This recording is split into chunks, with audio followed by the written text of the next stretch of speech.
بسم اللہ الرحمن الرحیم۔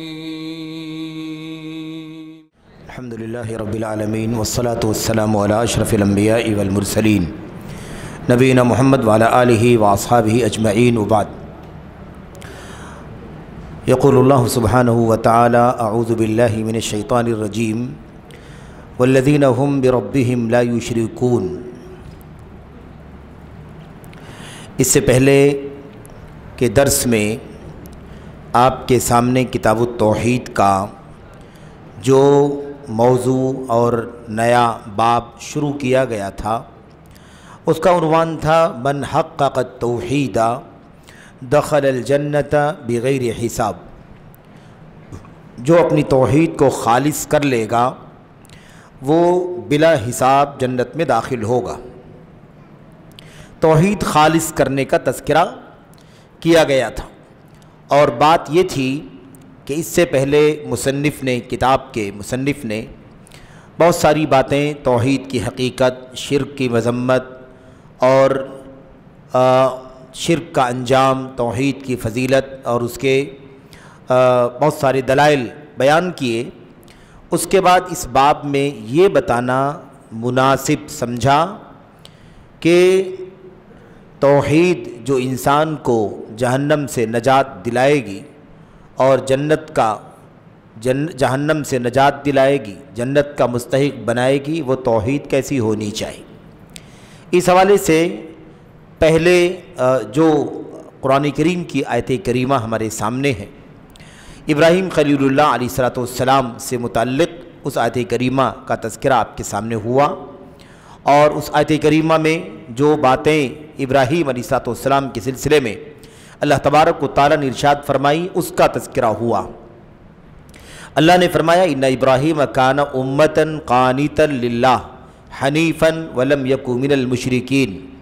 ابراہیم علیہ السلام کان امتا، وہ آئیڈیل تھے، اسوہ تھے، نمونہ تھے، اور سب سے بڑا اسوہ جو ابراہیم خلیل اللہ علیہ السلام کا ہے وہ آپ کی توحید خالص کے عقیدے میں، شرک سے، مشرکین سے برات اور بیزاری میں، اس میں آئیڈیل ہے۔ قانتا للہ، اللہ تبارک و تعالیٰ کی اطاعت اور فرما برداری کرنے والے۔ ایسے ہی حنیفاً، تمام غیر اللہ سے جتنے بھی اللہ کے سوا کو لوگ پوجتے تھے، پرستش کرتے تھے، ان سب سے کنارہ کشی اختیار کر کے، ہٹ کر کے ایک اللہ تبارک و تعالیٰ کی طرف مائل ہونے والے۔ تو حنیف کے معنی ہوتے ہیں مائل، اور مائل کا مطلب یہ ہے کہ شرک سے، کفر سے، اور جن کو اللہ کے تعالیٰ کے ساتھ شریک بنا کر لوگ اللہ کے سوا ان کی پرستش اور پوجا کرتے ہیں، ان سب سے کنارہ کشی اختیار کر کے اللہ تبارک و تعالیٰ کی طرف مائل ہونا۔ تو یہ حضرت ابراہیم علیہ السلام کی خوبیوں میں سے ایک تیسری خوبی تھی۔ آخر میں اللہ تبارک و تعالیٰ نے مزید وضاحت کرتے ہوئے اس بات کا تذکرہ فرمایا وَلَمْ يَكُنْ مِنَ الْمُشْرِكِينَ، اور ابراہیم علیہ السلام جو میرے خلیل ہیں، میرے جگری ہیں، وہ مشرکوں میں سے نہیں تھے، مشرکوں میں سے نہیں تھے۔ قرآن کریم کی آیتوں میں جو تعبیر استعمال کی جاتی ہے وہ بہت معنی رکھتی ہے، کیونکہ یہ کلام کسی اور کا نہیں ہے، رب ذوالجلال کا کلام ہے، حکمت والے کا کلام، حکمت والا کلام ہے، اور اللہ عز و جل کے کلام کی آیتوں میں جو تعبیر، جو انداز، اسلوب، جملے، جن الفاظ کا استعمال کیا جاتا ہے وہ بہت ہی زیادہ اہمیت رکھتے ہیں۔ یہاں پر اللہ تبارک و تعالیٰ نے ابراہیم علیہ السلام کے بارے میں یہ فرما دیا کہ وہ اسوہ تھے۔ اب اسوہ جب کسی کو بنا دیا گیا کہ وہ آئیڈیل ہے، اسوہ ہے، امام ہے، قدوہ ہے، تو اب اس کے بعد کچھ باقی نہیں بچتا ہے بولنے کے لیے۔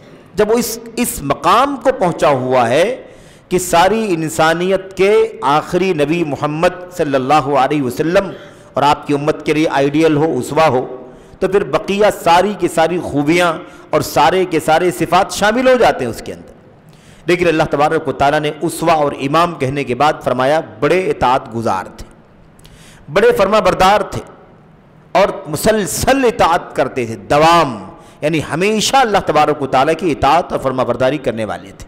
اور پوری زندگی ابراہیم علیہ السلام کی ہم جانتے بھی ہیں کہ ہمیشہ اطاعت کرتے رہے، کبھی بھی کوئی نافرمانی کا سرے سے کوئی ذکر ان کی سیرت میں نہیں ملتا۔ تیسری چیز اللہ نے فرمایا حنیفاً، سارے شرک سے، سارے مشرکین سے کنارہ کشی اختیار کر کے ایک اللہ کی طرف مائل ہونے والے تھے۔ نہ کوئی دیوی دیوتا زمین کا، نہ کوئی سورج چاند ستارہ آسمان کا، یا کوئی بھی غیر اللہ، سب سے کنارہ کشی اختیار کر کے، سب سے بائیکاٹ ہو کے ایک اللہ تبارک و تعالیٰ کی طرف مائل ہونے والے۔ اتنی ساری خوبیاں بیان کرنے کے بعد اب اللہ تبارک و تعالیٰ اخیر میں پھر کیا فرماتا ہے؟ وَلَمْ يَكُ مِنَ الْمُشْرِكِينَ، مشرکین میں سے نہیں تھے۔ آیت کریمہ ہم سے کچھ کہہ رہی ہے، ہمیں کچھ بتلا رہی ہے، پیغام دے رہی ہے۔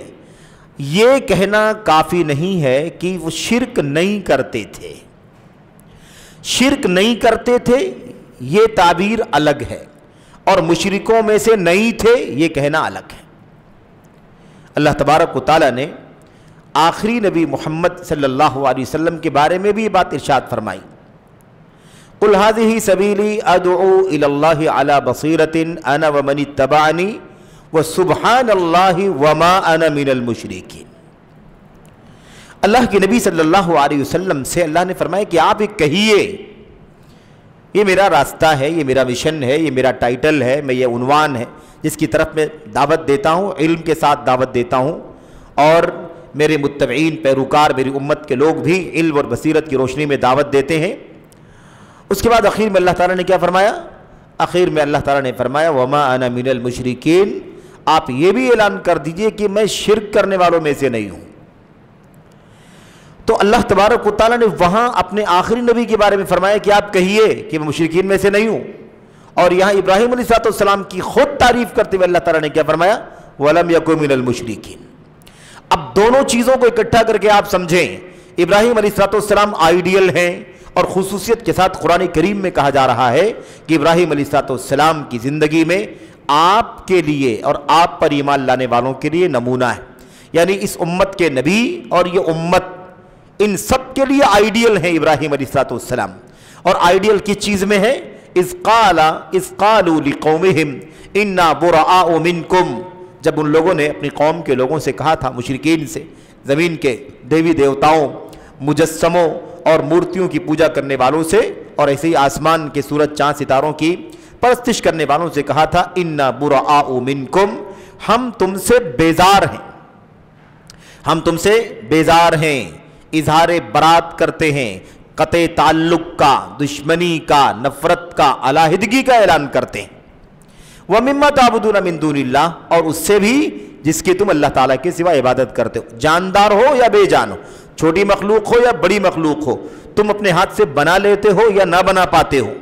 سورج چاند ستاروں کو تو اپنے ہاتھ سے نہیں بناتے تھے، لیکن زمین کی مورتیوں کو اپنے ہاتھوں سے بناتے تھے اور اسے رنگ و روغن بھی کرتے تھے وغیرہ۔ اللہ تبارک و تعالیٰ نے یہ آئیڈیل بیان فرما دیا۔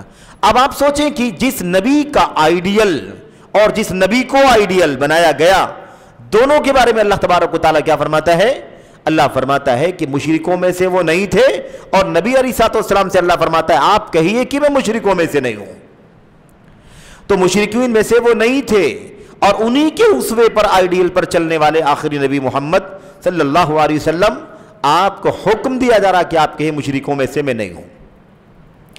آپ اس نقطے پر غور کریں کہ میں شرک نہیں کرتا ہوں، لا اشرکو، میں شرک نہیں کرتا ہوں، یہ کہنا الگ تعبیر ہے، اور یہ کہنا کہ میں مشرکوں میں سے نہیں ہوں، یعنی گویا کہ سارے شرک کرنے والوں سے برات کا اعلان کیا جا رہا ہے۔ بھائی میں ان لوگوں میں سے نہیں ہوں، کوئی جوڑ نہ لے، کوئی شامل نہ کر لے، کوئی ذکر نہ کر لے، ہرگز نہیں، میرا ان سے کوئی لینا دینا نہیں ہے، میں مشرکوں میں سے نہیں ہوں۔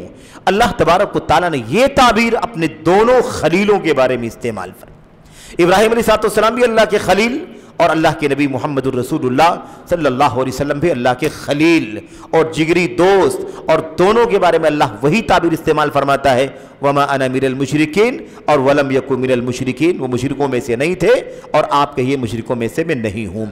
آپ صلی اللہ علیہ وسلم کی امت کو بھی یہی پیغام ہے کہ امت شرک سے باز آ جائے، شرک سے توبہ کر لے، اور یہ کہنا بھی کافی نہیں کہ میں شرک نہیں کرتا ہوں، بلکہ میں شرک کرتا بھی نہیں ہوں اور شرک کرنے والوں سے میرا کوئی تعلق بھی نہیں ہے۔ یعنی شرک اور مشرکین سے برات، شرک اور مشرکین سے بیزاری۔ اور یاد رکھیں شرک کرنے والوں سے بھی تعلق نہیں، اور جن چیزوں کے ذریعے سے اللہ تعالیٰ کے ساتھ شرک کرتے ہیں ان سے بھی کوئی تعلق نہیں۔ یعنی مشرکوں اور دیوی دیوتاؤں کے پجاریوں سے بھی تعلق نہیں ہے، کفر و شرک کرنے والوں سے بھی تعلق نہیں ہے۔ اور کفر و شرک کرنے والے کیا کر کے اللہ کے ساتھ شرک کرتے ہیں، کیا کر کے اللہ کے ساتھ کفر کرتے ہیں، یعنی کس چیز کو اللہ کا ساجیدار بناتے ہیں، ان سے بھی ہمارا تعلق نہیں ہے۔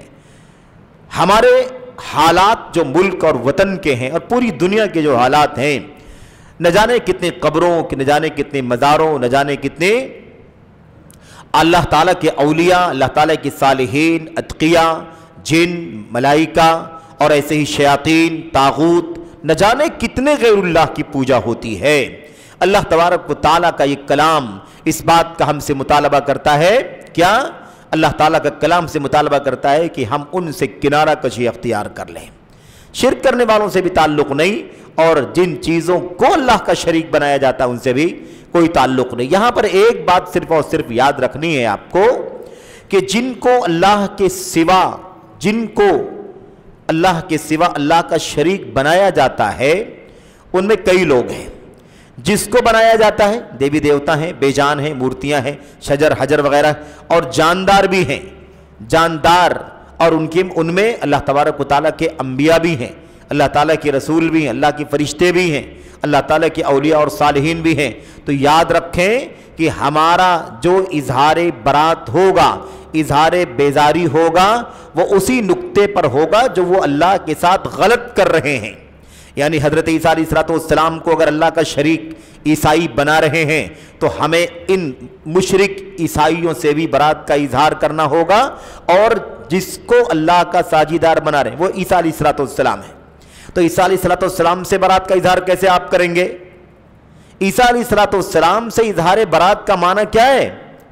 یا اللہ کے فرشتوں کو شریک کیا جاتا ان سے اظہار برات، یا حضرت موسیٰ علیہ السلام کی قوم نے حضرت عزیر علیہ السلام کو اللہ کا بیٹا بنا دیا، ان کو ساجیدار بنا دیا، فرشتوں کو اللہ کی بیٹیاں کہا، اللہ تبارک و تعالیٰ کے لیے بیویاں ثابت کرنے کی کوشش کیا مشرکین نے۔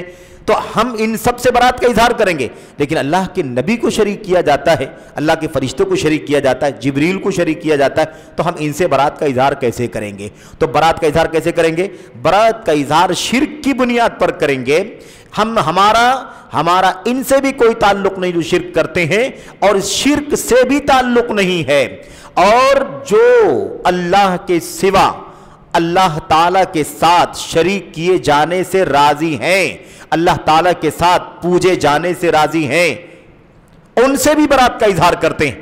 لیکن یہ اللہ تبارک و تعالیٰ کے معزز بندے، اللہ تعالیٰ کے معزز بندے، مکرم بندے، محترم بندے، اللہ تعالیٰ کے نبی حضرت عیسیٰ، اللہ کے نبی حضرت عزیر، یا دیگر انبیاء کو جو شریک ٹھہرایا جاتا ہے، ہمارا ان سے برات کا اظہار نہیں ہے، کیونکہ ان کو شریک ضرور ٹھہرایا جا رہا ہے، لیکن یہ اللہ تعالیٰ کے ساتھ شریک بننے کے لیے راضی نہیں ہے، اس لیے طاغوت میں نہیں آتے۔ طاغوت کسے کہا جاتا ہے؟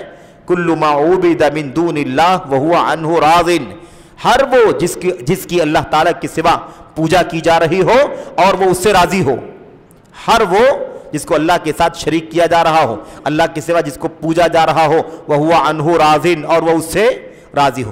اگر وہ بے جان ہے تو اس کے راضی ناراضی ہونے کا کوئی مطلب ہی نہیں ہے، شجر حجر قبر کوئی مسئلہ ہی نہیں ہے، لیکن قبر والا اگر زندہ تھا اور اس کا عقیدہ ایسا تھا کہ اس کو اونچا بڑھایا جائے، اس کی شان میں غلو کیا جائے، اس کی شان اوپر اٹھائی جائے، اس کی تعریف کے پل باندھے جائے، اور اسے اللہ تبارک و تعالیٰ کے برابر کھڑا کر دیا جائے، اگر وہ اس سے راضی تھا تو اس کو بھی طاغوت کہا جائے گا۔ لیکن اللہ تبارک و تعالیٰ کے انبیاء علیہم السلام اس سے بری ہیں۔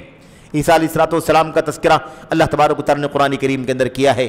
عیسیٰ علیہ السلام سے اور ان کی والدہ حضرت مریم سے اللہ تبارک و تعالیٰ قیامت کے دن کہے گا، اَأَنْتَ قُلْتَ لِلنَّاسِ اتَّخِذُونِي وَأُمِّيَ إِلَٰهَيْنِ مِن دُونِ اللَّهِ۔ عیسیٰ اور آپ کی والدہ مریم دونوں، سمجھو بات کو، سنو بات کو، اللہ حضرت عیسیٰ علیہ السلام سے مخاطب ہو کر فرمائے گا اَأَنْتَ قُلْتَ کیا تم نے کہا تھا للناس لوگوں سے اتخذونی و امی الہین من دون اللہ، عیسیٰ یہ بتاؤ کہ کیا تم نے کہا تھا لوگوں سے کہ مجھے اور میری ماں کو اللہ کے سوا معبود بنا لو؟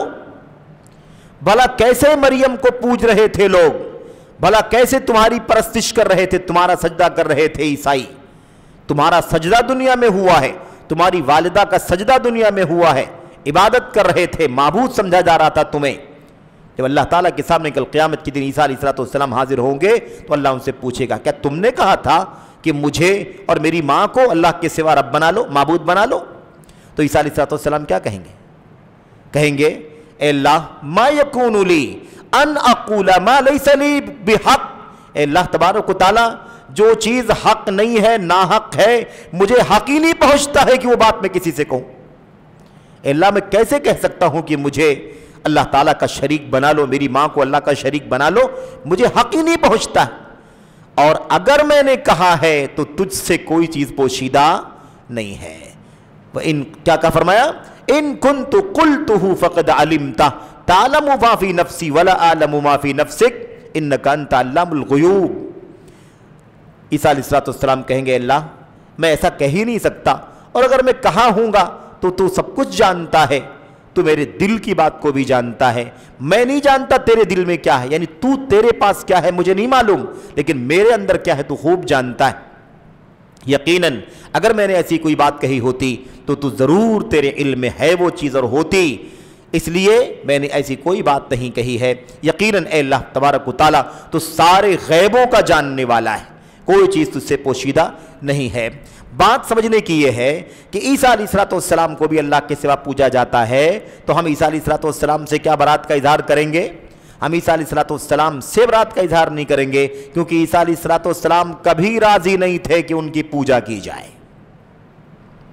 اور ان کی نبوت، ان کی رسالت، ان کی دعوت توحید، شرک سے برات اور بیزاری اور قرب قیامت پھر آئیں گے، ابھی زندہ ہیں، زندہ اٹھا لیے گئے تھے، آئیں گے پھر۔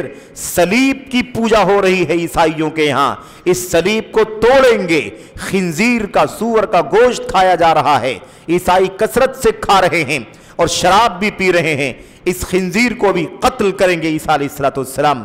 روئے زمین ظلم اور زیادتی سے بھر چکی ہوگی، اس روئے زمین کو پھر سے انشاءاللہ تبارک و تعالی عدل و انصاف کا گہوارہ بنا دیں گے۔ تو اللہ کے نبی حضرت عیسیٰ علیہ السلام سے برات کا اظہار نہیں ہے، کیوں؟ اس لیے کہ وہ اللہ تعالیٰ کے نبی ہیں، اللہ کے محبوب برگزیدہ پیغمبر ہیں، اللہ تبارک و تعالیٰ نے آپ کی حفاظت فرمائی، آپ کو زندہ اٹھا لیا، اور قرب قیامت آپ بڑی نشانی بن کر کے دوبارہ تشریف لائیں گے، پیدا نہیں ہوں گے، نزول فرمائیں گے، اتریں گے۔ آپ نبی کریم صلی اللہ علیہ وسلم نے ساری تفصیلات عیسیٰ علیہ السلام کے بارے میں اپنی حدیثوں کے اندر بیان فرما دی ہیں۔ خلاصہ کیا ہے؟ خلاصہ یہ ہے کہ ہماری برات، ہماری بیزاری شرک سے، مشرکین سے، اور جن کو شریک کیا جا رہا ہے ان سب سے برات کا، بیزاری کا اظہار۔ تو اب جتنے غیر اللہ کی پوجا ہو رہی ہے ان سب سے برات کا اظہار ہمیں کرنا ہے۔ جو لوگ اللہ تعالیٰ کے انبیاء ہیں، رسول ہیں، پیغمبر ہیں، فرشتے ہیں، جو اللہ تعالیٰ کے ساتھ شرک کیے جانے سے راضی نہیں ہیں بلکہ حد درجہ نفرت ہے اور وہ توحید کے علمبردار ہیں، ایسی صورت میں ان سے اظہار برات نہیں ہوگا۔ قرآن کریم میں اس طرح سے اس بات کا بھی ذکر کیا گیا ہے۔ مشرکین مکہ نے یہ بات کہی تھی کہ اللہ تبارک و تعالیٰ قرآن کریم میں فرماتا ہے، اور یہ بھی یاد رکھیں، شرک کرنے والے جہنم میں جائیں گے، اور جن کو شریک ٹھہرایا جا رہا ہے ان کو بھی جہنم میں اللہ تبارک و تعالیٰ ڈال دے گا۔ جب یہ آیت کریمہ نازل ہوئی، انکم وما تعبدون من دون اللہ حصب جہنم انتم لہا واردون، اللہ تعالیٰ نے فرمایا کہ جو لوگ تم جو شرک کر رہے ہو، انکم تم، اور وما تعبدون من دون اللہ، اور اللہ کے سوا تم جن کو پوج رہے ہو، حصب جہنم، وہ جہنم کے ایندھن بن جائیں گے۔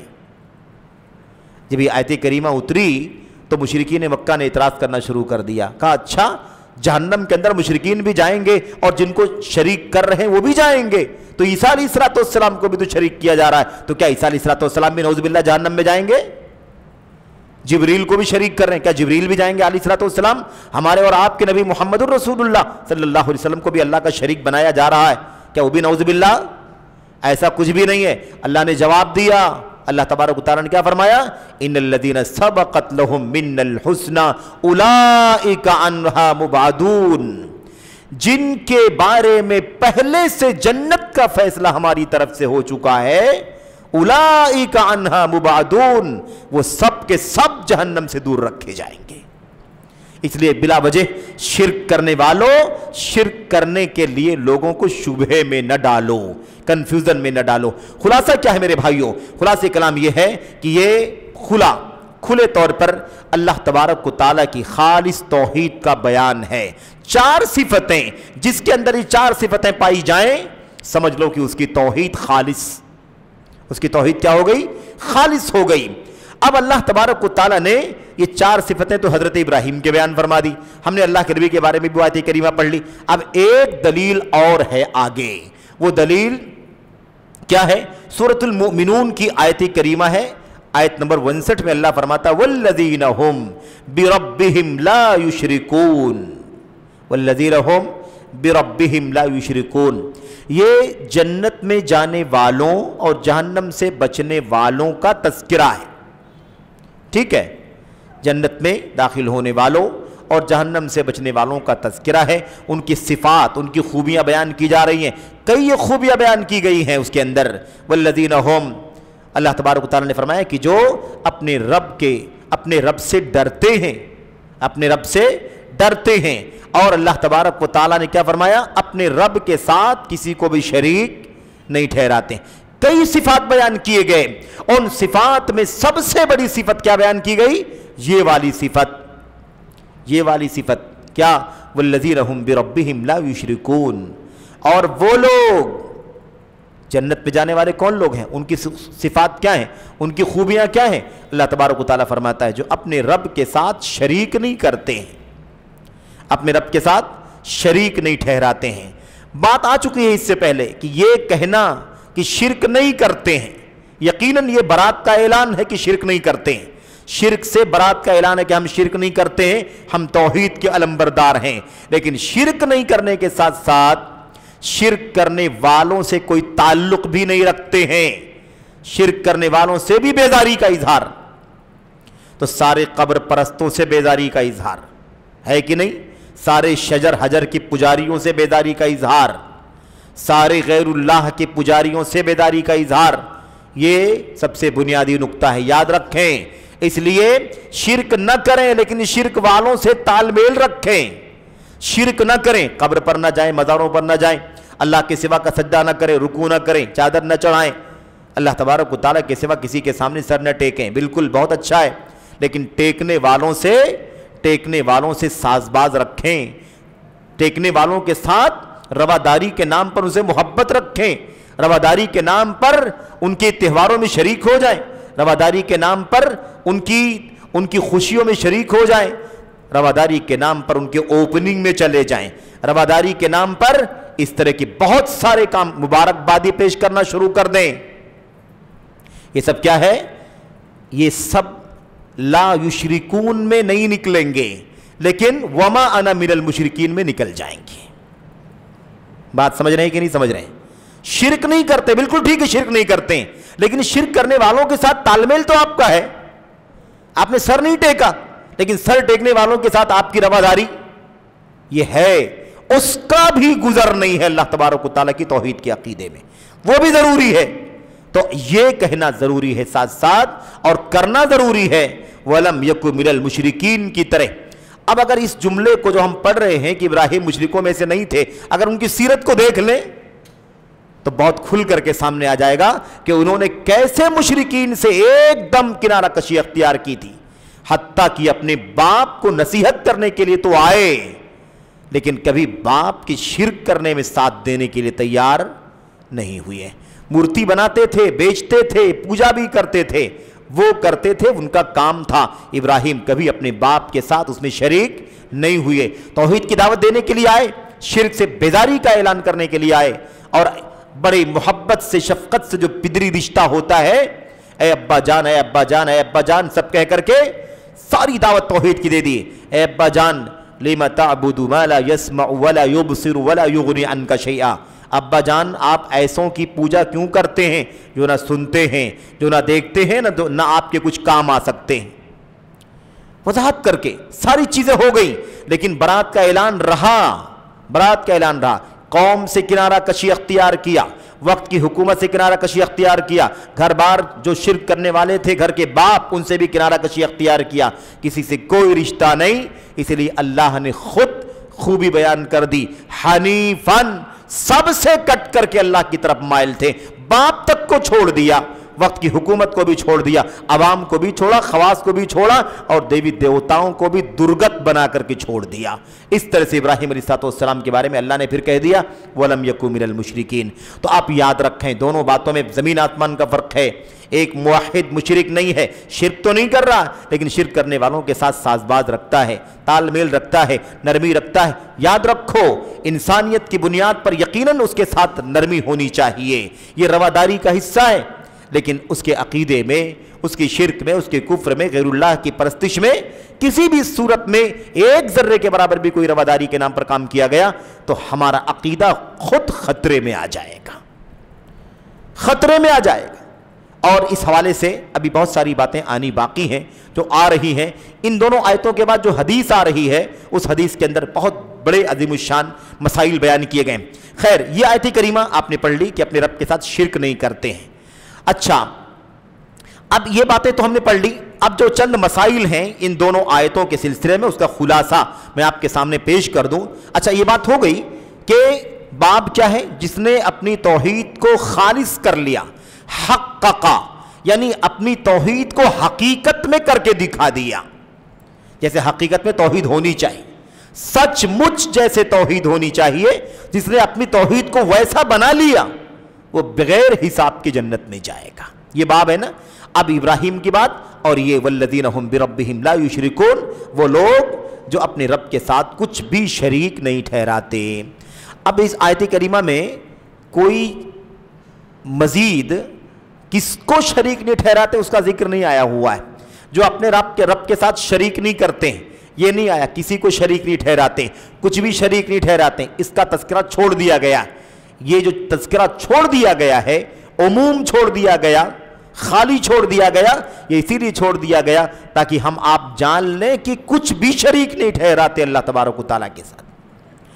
تو ایسی خوبیوں کے جو لوگ مالک ہیں, ایسے صفات اور ایسی خوبیاں جن کے ہاں پائی جاتی ہیں, وہ انشاءاللہ تبارک و تعالیٰ بلا حساب جنت میں جائیں گے. بلا حساب جنت میں, یعنی اللہ تبارک و تعالیٰ ان کے ایمان کا حساب نہیں لے گا. ایمان تو خالص ہے, توحید خالص, عقیدہ خالص ہے. یہ اللہ تبارک و تعالیٰ کے آیتوں کا, کے کلام کے دونوں آیتوں کا خلاصہ. آگے دیکھیے 4-5 مسئلے آپ کے سامنے بیان کیے گئے.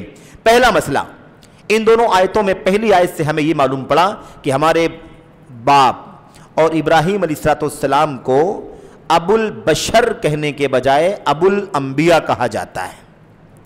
آدم علیہ السلام کو ابو الانبیاء کہا جاتا ہے, ابو البشر کہا جاتا ہے, انسانیت کے باپ, اور ابراہیم علیہ السلام کو ابو الانبیاء, نبیوں کے باپ, کیونکہ انہی کے نسل سے, انہی کے 2 بیٹوں کی نسل سے سارے انبیاء آئے ہیں. اسی لیے ان کو, یعنی پہلے والے نہیں, آپ کے بعد والے, آپ کے پہلے جو آئے وہ آئے, پھر آپ نبی اور رسول بنائے گئے, اور پھر آپ کی نسل سے سارے انبیاء اور رسول بھیجے گئے. اس لیے آپ کو ابو الانبیاء کہا جاتا ہے.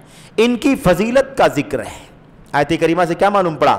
ابراہیم علیہ السلام کا مقام اور آپ کا درجہ, آپ کی فضیلت بہت زیادہ ہے. بھلا رب ذوالجلال جس کی خود تعریف کرتا ہو اس کی فضیلت کا کیا کہنا. ابراہیم علیہ السلام کی اللہ خود تعریف کر رہا ہے. 4 صفات کا تذکرہ تو یہیں پر ہے, اور بقیہ کئی جگہوں پر مزید صفات کا تذکرہ. تو آیت کریمہ سے ابراہیم علیہ السلام کی فضیلت کا, آپ کے مقام و مرتبے کا پتہ چلا. دوسرا مسئلہ, ہمیں یہ معلوم پڑا کہ یہ جو ابراہیم علیہ السلام کی 4 خوبیاں بیان کی گئی ہیں, ان 4 خوبیوں میں ہمیں ابراہیم علیہ السلام کی اتباع کرنی چاہیے, پیروی کرنی چاہیے.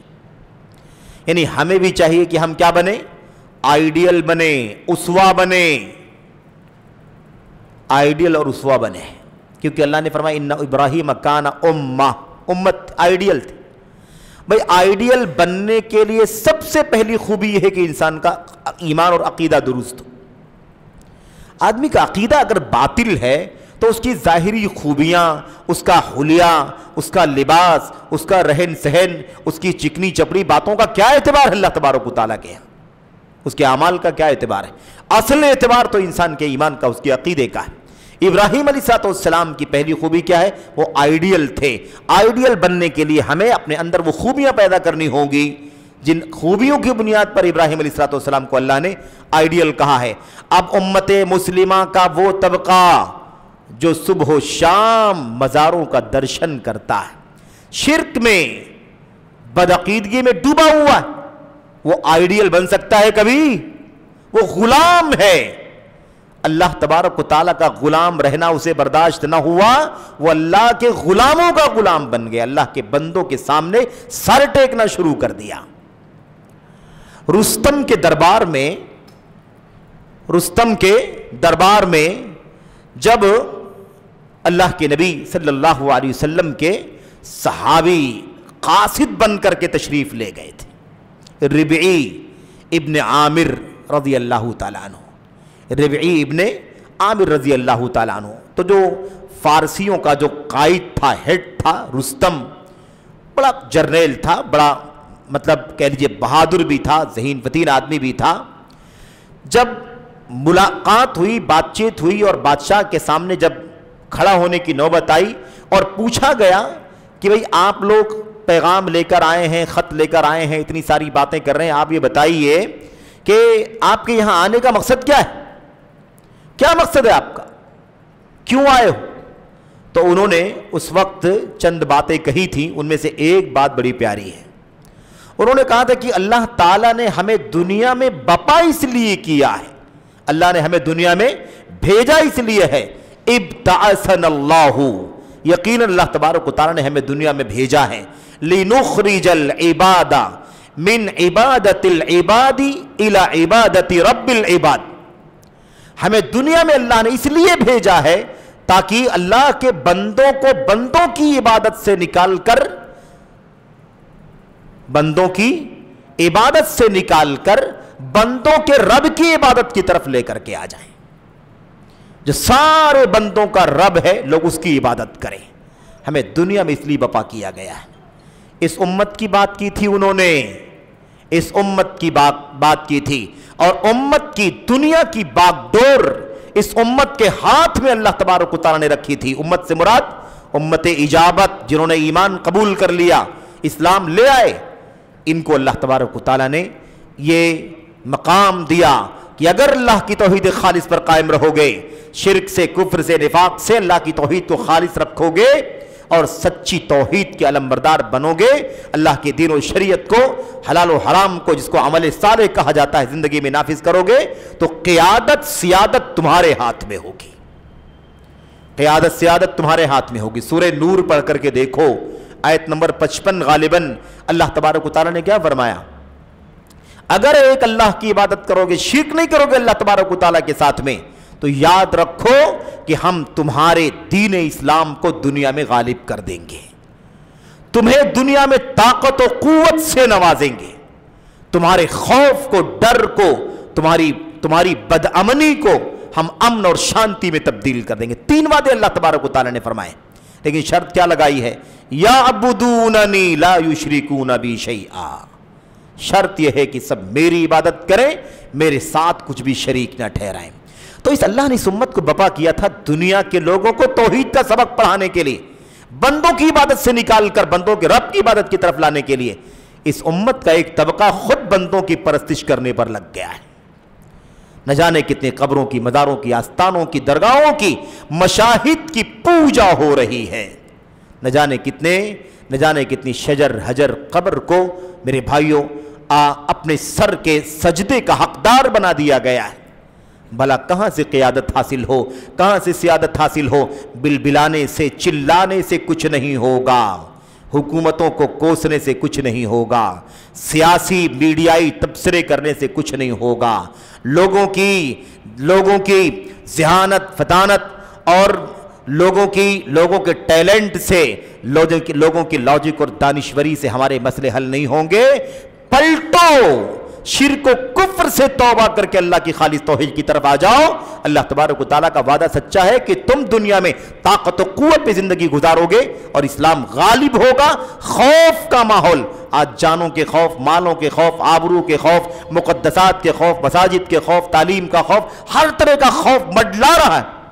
اس کا حل اگر کرنا چاہتے ہو تو پلٹاؤ اللہ کی توحید کی طرف، شرک سے، کفر سے توبہ کر لو، بدعقیدگی سے، بدعات سے، خرافات سے، نفس پرستی سے توبہ کر کے اللہ کے نبی علیہ السلام کی سنتوں کے خوگر بن جاؤ۔ اللہ تبارک و تعالیٰ کا وعدہ سچا ہے، مسئلے حل ہو جائیں گے۔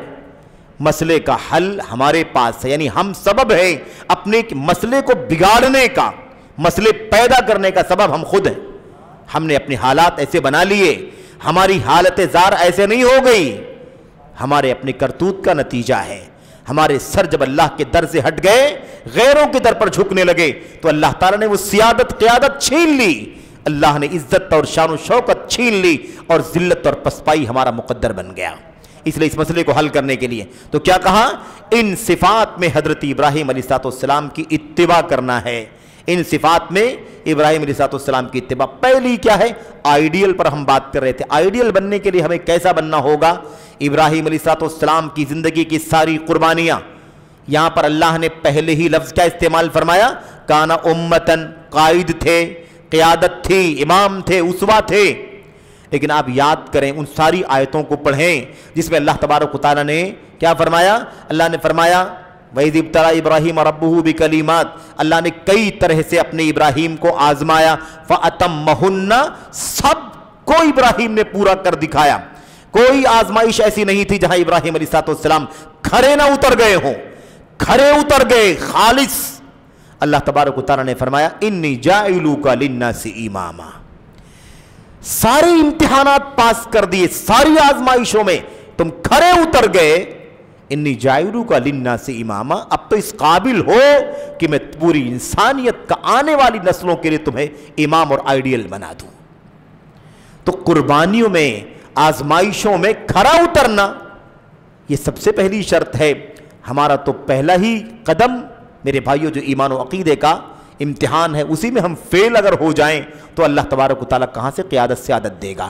اور دوسری چیز اطاعت، فرما برداری، جو کچھ بھی حکم الہی ہے، حکم رسول ہے، اسے مان لینا، اس میں چوں چرا نہیں کرنا، ٹال مٹول نہیں کرنا، نفس کو، خواہشات کو، شخصیتوں کو، عقل کو، دانش، کسی چیز کو نہیں لانا، اسے آمنا و صدقنا سمعنا و اطعنا کہہ کر کے اس پر عمل پیرا ہو جانا۔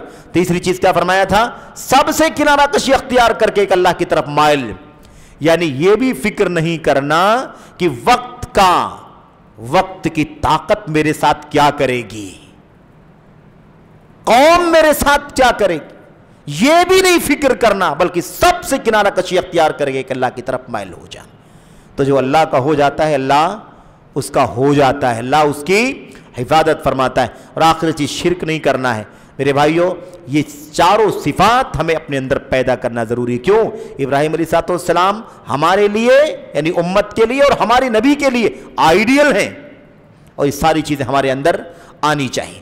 تیسری بات، وہ صفات، ان صفات کا بیان اس کے اندر کیا گیا ہے ان آیتوں میں جن صفات کے بعد ہی بندے کی توحید خالص ہو سکتی ہے۔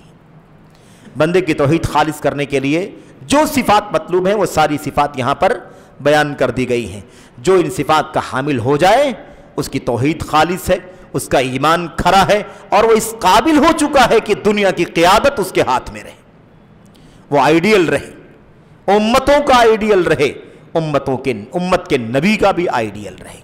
آپ سوچیے، ہمارے اور آپ کے نبی کو کہا جا رہا ہے ان اتبع ملت ابراہیم حنیفا، اے محمد صلی اللہ علیہ وسلم آپ ابراہیم علیہ السلام کی ملت کی پیروی کیجیے، یعنی ان کے عقیدے کی، ان کی ایمان کی، ان کی توحید پر چلیے۔ جیسے ان کا ایمان و عقیدہ تھا ویسے آپ کا بھی ایمان و عقیدہ ہونا چاہیے۔ اچھا، چوتھی چیز، چوتھا مسئلہ کیا ہے؟ چوتھا مسئلہ یہ ہے جو ہم نے اس سے پہلے تفصیل سے ذکر کیا، اس کا خلاصہ شرک سے، مشرکین سے، اور جن چیزوں کو شریک کیا جا رہا ہے تینوں سے برات اور بیزاری کا اظہار۔ سب سے براتر بیداری کا اظہار. ایسا نہیں کہ شرک سے تو بیزاری ہے, شرک تو نہیں کرتے, ہم سر تو نہیں ٹیکتے قبروں مزاروں پر, لیکن قبروں مزاروں پر سر ٹیکنے والوں سے ہمارا رشتہ, ہمارا تعلق اور بہت کلوز دوستانہ, اس کی گنجائش نہیں ہے. تیسری چیز, چوتھی چیز, پانچویں چیز کیا ہے؟ مومنین کو اللہ تبارک و تعالیٰ نے مومنین کا وصف بیان فرمایا, یعنی مومنوں کی صفت اللہ تعالیٰ نے بیان فرمائی. آخری والی آیت کریمہ سورہ مومنون کی اللہ نے فرمایا, کیا فرمایا؟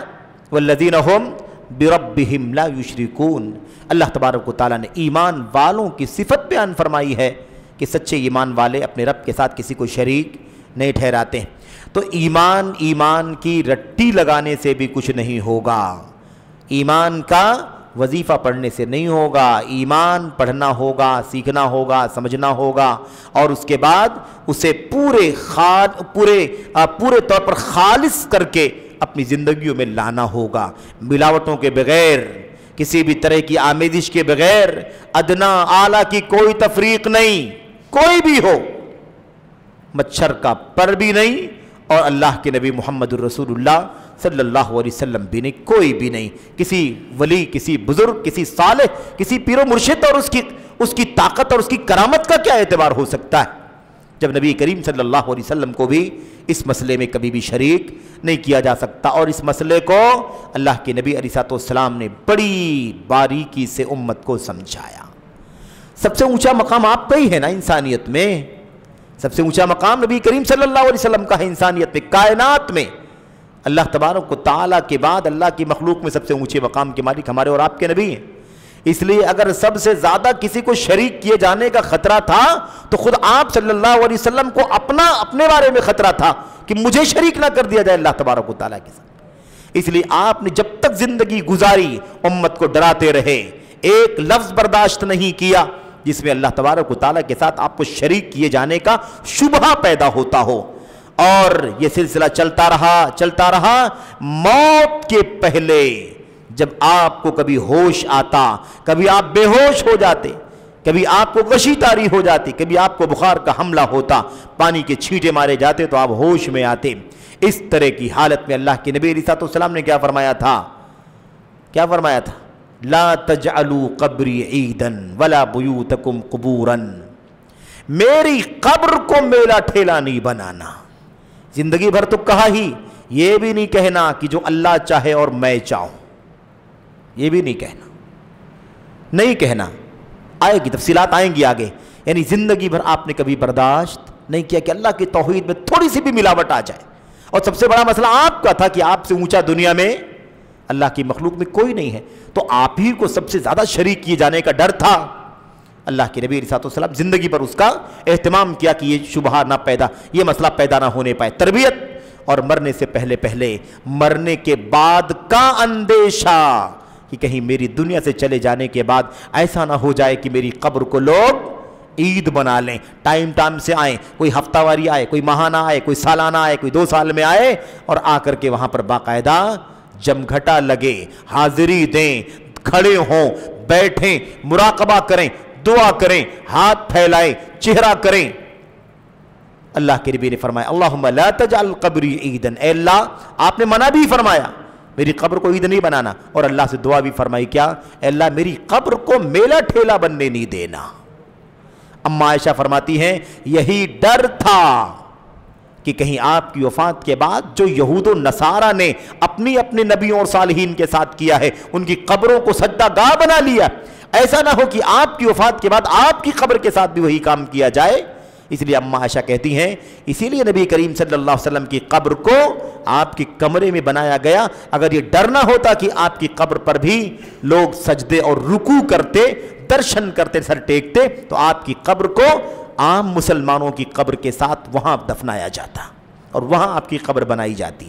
غیر انہ خشی ان یتخذ مسجدا, ڈر تھا کہ آپ کی قبر کو سجدہ گاہ نہ بنا لیا جائے. اسی لیے آپ علیہ السلام کی قبر کو اللہ تعالیٰ نے آپ کی دعا سن لی اور عام قبرستان میں دفن کیے جانے کے بجائے آپ کو آپ کے حجرے میں دفن کیا گیا. اللہ تعالیٰ کا نظام دیکھیں آج کیا صورتحال ہے.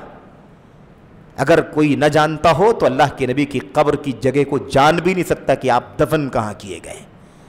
یہ اللہ تعالیٰ کا نظام ہے۔ اور باتیں ہیں میں انشاءاللہ کسی اور موقع پر آپ کے سامنے رکھوں گا۔ اللہ سے دعا کرتے ہیں کہ اللہ تبارک و تعالیٰ ہمیں اپنی توحید کو کھرا اور خالص بنانے کی توفیق عطا فرمائے، تبھی جا کر کے بلا حساب و کتاب جنت مل سکتی ہے، ورنہ بڑا سخت امتحان ہے، بڑی کڑی آزمائش میں انسان دوچار ہوگا۔ وَإِن مِّنكُمْ إِلَّا وَارِدُوهَا كَانَ عَلَى رَبِّكَ حَتْمًا مَّقْضِيًّا، کوئی ایسا نہیں ہے جس کو جہنم سے گزرنا نہ پڑے، سب کو جہنم سے گزرنا۔ تو بہرحال اللہ سے دعا کرتی ہے کہ اللہ تبارک و تعالی ہمیں اپنی توحید خالص کرنے کی توفیق عطا فرمائے، ہر طرح کے چھوٹے بڑے شرک سے اور ہر طرح کے لوگوں کو شریک ٹھہرانے، ہر طرح کی چیز کو شریک ٹھہرانے سے ہمیں اللہ تعالیٰ بچنے کی توفیق عطا فرمائے، آمین یا رب العالمین۔ وصلی اللہ وسلم وبارک علی نبینا محمد وعلی آلہ وصحبہ اجمعین۔ السلام علیکم ورحمۃ اللہ وبرکاتہ۔